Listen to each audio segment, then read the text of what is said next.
మా దేవుడికి పోయేది.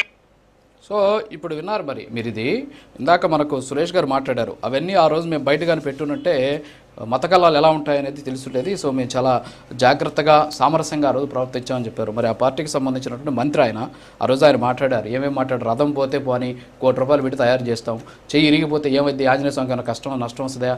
కాదు. తర్వాత 6 కేజీలు వెండెత్తుకోపోయినంత మాత్రం ఏమైనా అయిపోద్ది, దానివల్ల మిద్దెలు మేళ కడతామని చెప్పినటువంటి మాటలు మాట్లాడినటువంటి ఆ పార్టీ మంత్రి ఆయన. సో ఇప్పుడు మీరు రియాక్ట్ అవ్వండి ప్లీజ్. గుడ్ మార్నింగ్ రాజు గారు, మీకు ప్యానెల్ ఉన్న పెద్దలకు కూడా, అదేవిధంగా ప్రైమ్ లైన్ వీక్షకులకి. రాజు గారు, ఇది ఒక సెన్సిటివ్ టాపిక్ అండి. ఈ కాశీనాయన క్షేత్రానికి సంబంధించి సెన్సిటివ్ టాపిక్ అయితే ఇది 20 రోజుల క్రితం జరిగిన టాపిక్ సార్. ఆ రోజు అటవీ శాఖ అధికారులు దాన్ని కూల్చడం, వెంటనే కూటమి ప్రభుత్వం రియాక్ట్ అవ్వటం, నారా లోకేష్ గారు అక్కడ ఉన్న స్వామి వారితో, పూజారి గారితో, ధీరయ్య గారితో జీరయ్య స్వామి గారితో మాట్లాడటం జరిగింది. ఆ 3 రోజుల తర్వాత మార్చి 17వ తారీఖున జీరయ్య స్వామి గారు మాట్లాడటం కూడా జరిగింది. ఆయన ఏం మాట్లాడారు? లోకేష్ గారు ఇచ్చిన మాట ప్రకారం, కూటమి ప్రభుత్వం ఇచ్చిన మాట ప్రకారం మాకు అన్ని జరుగుతున్నాయండి. చివరికి మాకు ఇక్కడ బస్సు ప్రయాణం ఒక ఇబ్బందికరంగా ఉంది, భక్తులు రావడానికి ఆ బస్సును కూడా ఏర్పాటు చేశారని చెప్పడం కూడా జరిగిందండి. ఇప్పుడు మన మిత్రుడు సురేష్ గారు చెప్తున్నారు, గతంలో చాలా అరాచకాలు జరిగేటివి, అవన్నిటిని కూడా జగన్మోహన్ రెడ్డి గారు పెద్ద మనసు చేసుకుని పాపం లోపల ఆయనే కృంగిపోయి కుమిలిపోయి అన్నింటినీ కూడా దాచిపెట్టి ఆయన కాపాడాడు. కానీ కొడాలని మాటలు కాపాడలేకపోయారు.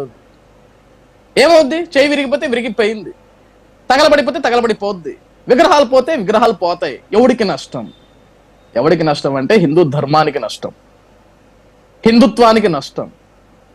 రాజుగారు 28 రోజుల తర్వాత జగన్మోహన్ రెడ్డి గారు నిన్న నిద్రలో లేచాడు ట్విట్టర్లో, కాశీనాయన క్షేత్రంలో దాడులు జరిగినాయని చెప్పి. సార్ ఈరోజు సాక్షి పేపర్లో కింద క్యూఆర్ కోడ్ ఇచ్చారు సార్. ఇంకా నేను ఇందాక ఆశ్చర్యపోయా. ఈ క్యూఆర్ కోడ్ ఓపెన్ చేస్తే మీకు ఈ వీడియోలు విధ్వంసం ఎలా జరిగిందనేది వీడియోలో కూడా కనపడతాయని. ఇదే క్యూఆర్ కోడ్లు వెండి విగ్రహాలు పోయినప్పుడు ఎందుకు ఇవ్వలేదు? అంతర్వేది రథం దగ్ధమైనప్పుడు ఎందుకు ఇవ్వలేదు? సార్ రామతీర్థంలో శ్రీరాముడి శిరస్సు ఖండించబడినప్పుడు ఎందుకు ఇవ్వలేదు? సార్ హిందూ దేవాలయాల మీద దాడులు జరిగినప్పుడు ఎందుకు ఇవ్వలేదు? సార్ ఈ రోజు మనందరం ఏం మాట్లాడుతున్నాం అంటే జగన్మోహన్ రాసిన లెటరో లేకుంటే జగన్మోహన్ రెడ్డి చేసిన ట్వీట్ గురించో మాట్లాడుతున్నాం. కానీ 28 రోజుల తర్వాత ఈ రోజు జగన్మోహన్ రెడ్డి ఎందుకు మేల్కొన్నాడంటే సార్, ఈ రోజు వరకు జగన్మోహన్ రెడ్డికి అసలు అక్కడ ఏం జరిగిందో తెలియదు. Sorry to say that. ఎందుకంటే ఆయన ఆంధ్రప్రదేశ్ రాష్ట్రంలో ఉండట్లేదు కదా సార్, నిత్యం బెంగళూరులో ఉంటున్నాడు కాబట్టి ఆయనకు తెలియదు. మొన్న కూడా ఈ అకాల వర్షాలప్పుడు అరటి తోటలో ఏదో ప్రాబ్లం వచ్చిందని కడప జిల్లాకు వచ్చాడు ఆయన.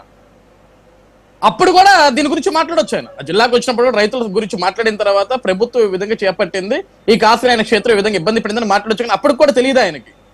వీళ్ళంతా ఎందులో బిజీగా ఉన్నారంటే సార్, పాపం వైఎస్ఆర్సీపీ పార్టీ నాయకులంతా దోచేసిన కేసుల్లో, దాచుకున్న కేసుల్లో, కబ్జాలు చేసిన కేసుల్లో ఎప్పుడెప్పుడు ఎవరు అరెస్ట్ అవుతారో, నెక్స్ట్ టోకెన్ ఎవరిదని భయపడుతున్నారు. దాంట్లోనే మద్యం లిక్కర్ స్కేమ్ బయటపడింది సార్. బాగా మద్యం కేసు బాగా బయటపడేసరికి జగన్మోహన్ రెడ్డి గారు పాప ఆ టెన్షన్ లో ఉన్నాడు.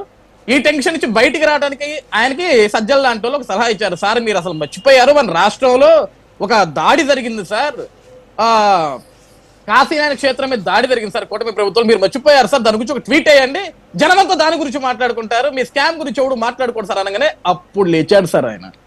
అప్పటిదాకా తెలియదు పాపం ఆయనకి రాష్ట్రంలో ఇది జరిగిందని. పాప మన మిత్రులు సురేష్ గారికి తెలిసి ఉండొచ్చు. కానీ వీళ్ళందరూ మాట్లాడాలంటే ఫస్ట్ ఎవరు మాట్లాడాలా? జగన్ మాట్లాడకుండా వీళ్ళందరూ మాట్లాడితే జగన్ ఎందుకు ఒప్పుకుంటాడండి? నాకంటే పెద్ద తోపులా మీరు, నేను కదా మాట్లాడాల్సిందని చెప్పేసి వీళ్ళ మీద సీరియస్ అవుతాడు ఆయన. కాబట్టి ఆయన మాట్లాడేదాకా వీళ్ళందరూ వేచి చూశారు సార్. నిన్నటిదాకా తెలియదు సార్. ఎందుకంటే పాప ఆయన నిన్న అప్పటికప్పుడు ఆయన లేఖ రాసిన విషయం కూడా ఆయన మర్చిపోయి ఉంటాడు సార్. ఈ రోజు మీరు దాని మీద ఇంకా పూర్తిగా స్టడీ చేసి గ్రౌండ్ రిపోర్ట్ తెప్పించుకొని జగన్మోహన్ రెడ్డి పలానా వాళ్ళకి లేఖ రాశాడు, పలానా స్టాండింగ్ కమిటీకి లేఖ రాశాడు మీరు చెప్పారు. కానీ అసలు ఆ లేఖ రాశాడో రాయలేదో ఆయనకు కూడా గుర్తుండదు. ఈ రోజు మళ్ళీ మీరు గుర్తు చేశారు ఆయనకి, మళ్ళీ చదువుకుంటాడు ఈ రోజు మొత్తం కూర్చొని. ప్రైమ్ లైన్ టీవీలో ఈ రోజు అనలిస్ట్ రాజు గారు గ్రౌండ్ రిపోర్ట్ చేశాడు, నా బతుకుని ఇది కూడా చేసుకోలేకపోయా, నేను ఎవరికి లేఖ రాసా, ఎందుకు లేఖ రాసా, కనీసం లేఖ రాసేటప్పుడు స్పృహలో ఉండి రాసానా, స్పృహలో లేకుండా రాసానా అనే విషయం కూడా ఆయన గుర్తుపెట్టుకోలేడు సార్. ఎందుకంటే జగన్మోహన్ రెడ్డి గారికి హిందువులన్నా, హిందూ ధర్మం అన్నా, హిందూ సాంప్రదాయం అన్నా ఆయన ఎప్పుడు నమ్మకం లేదు సార్ ఆయనకి. వీళ్ళు ఈరోజు పవన్ కళ్యాణ్ గారి గురించి మాట్లాడే ముందు సార్, ఇదే పవన్ కళ్యాణ్ గారు డిక్లరేషన్ గురించి నేను వెళ్తానండి, నా కుటుంబంలో డిక్లరేషన్ పెట్టేదానికి సిద్ధంగా ఉన్నారని డిక్లరేషన్ పెట్టించాడు సార్ వాళ్ళ పాపతోటి కూడా తిరుమల కొండ మీద. అది మనందరం చూసాం. జగన్మోహన్ రెడ్డి కూడా చెప్పాడు, నేను వెళ్తున్నా, రేపొద్దున మొత్తం రెడీగా అండి, సిద్ధంగా అండి, మంది మార్బలం మొత్తం సిద్ధంగా అండి అన్నాడు. వెళ్ళాడా సార్? ఏమన్నాడు తెలుసా సార్? కాలు నొప్పి వచ్చింది అన్నాడు సార్. తప్ప అప్పుడే జస్ట్ అరగంట ముందు కాలు నొప్పి వచ్చి మళ్ళీ ఇంట్లో కారెక్కే మనిషి కారెక్కకుండా ఇంటికి పోయాడు సార్ ఆయన.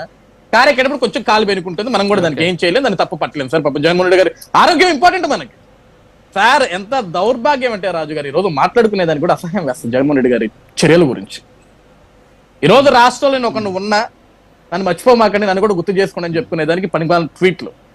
సార్ నిజంగా నీకు ప్రేమ ఉంటే నీ కడప జిల్లానే కదా, ఎందుకు పోలేదు సార్ నువ్వు? దాడి జరిగిందన్నారు, విధ్వంసం జరిగిందన్నారు, కూల్చబడింది అన్నారు, పోవాలి కదా. నీ వంతు సాయం, ఈ కూటమి ప్రభుత్వం తప్పు చేసింది, అన్యాయం చేసింది, నేనున్నానయ్యా మీ వెంట, ఇదిగోండి అయ్యా ఈ ₹1,00,000 ఈ 10 లక్షలు తీసుకోండి, నేను కట్టేస్తానని చెప్పాడా సార్? సార్ వరదలు వచ్చిన దానికి ₹1,00,00,000 ప్రకటించండి, ఇప్పుడు దాకా ₹1,00,00,000 చెక్ ఎక్కడికి పోయింది ఎవడికి తెలియదు. అడిగితే ఏమంటారు సార్, మాకు ప్రభుత్వం మీద నమ్మకం లేదా, చెక్ ఎందుకు ఇవ్వట్లేదు అంటున్నాడు sir. Okay yeah, Pasupuleti Suresh గారు ఏదో మాట్లాడతారంట, ఒకసారి రియాక్ట్ అండి సురేష్ గారు. డిక్లరేషన్ గురించి మాట్లాడారు సార్, ఇంతకుముందే చెప్దాం అనుకున్నాను. డిక్లరేషన్ గురించి రవికిరణ్